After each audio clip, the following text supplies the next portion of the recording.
Alright, so this video was initially intended to be a video explaining how excited I was about the Switch 2 and how the Direct was perfect in every way. In fact, I even had a script ready and edited. But after more information comes out and I'm rewatching the trailer, I'm starting to realize that the reveal really wasn't great. In fact, it was a little disappointing and represents my growing concern with the future of the game industry. Let's begin.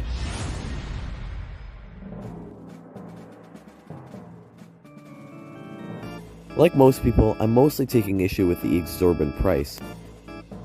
I did expect the console to be a little more than the Switch, and honestly, the $630 in my money is fairly reasonable for what you're getting.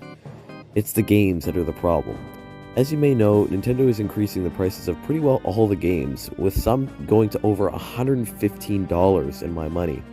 That is an unfathomable amount of money for a single game. It would mean that with the crappy sales tax rate that we have in my part of Canada, this thing with a single game is going to cost over $900. That's just to play the new Mario Kart. Sure, I can afford that, but what about the people that can't? Nintendo has almost always had a cheaper option than their competitors, for example the Wii over the PS3, at the expense of power and graphics of course. But this has made gaming more accessible to families with lower budgets, and given Nintendo a reputation for being fairly family-friendly. But now, that's not really the case, and even if you are going to afford the console, affording the games is just a huge hurdle. There won't really be an option for a lot of families and gamers, except to go with the OG Switch, and I think a lot of people will. This kind of brings me to my next peeve, the upcharge of physical games. Physical games are now costing more money than the digital version, which is a huge red flag. Now I'm a big believer in buying physical. For one, you can resell them when you're finished, but it's more important for the preservation of games and having true ownership over your media. And hey, they look good on a shelf. But the Switch 2 changes all that. The physical games aren't even physical. They are quote-unquote game keys that you insert into the console and it downloads the game over the internet. I can understand this for the bigger games, one that couldn't fit on the cartridge, but Mario Kart? Come on, Nintendo is just trying to kill off their physical media just like all the other game developers.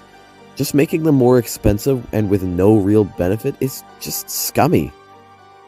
Also, making everything paid.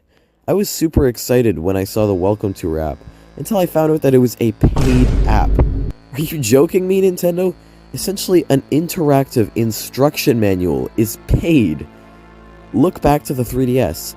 Even if you didn't have a game, you still got Face Raiders, AR cards, and more. Little games, not really designed for long plays, just to show off the console. That's what Nintendo should have done with Welcome Tour, and it pisses me off that they didn't. Those are the big reasons. I honestly don't think I'll buy this console, at least not until they are reasonably priced on the second-hand market. It's financially irresponsible of me to drop so much money on something that doesn't really have a ton of real benefits over the Switch. I mean, GameCube support is awesome, and it's something I really hope the console would get. But other than a couple games, third-party and first-party, there's not really a reason for me to buy this. And I really recommend that people don't. Wait a little bit, anyway. Stick with the Switch and its absolutely incredible game library. Maybe explore some other consoles like the wildly underrated Wii U and play its games. Just see what happens. I don't know, maybe a 3DS situation will happen, and Nintendo will drop the price. But the only way they're gonna do that is if we just don't buy the console. Thank you for watching. See you in the next one.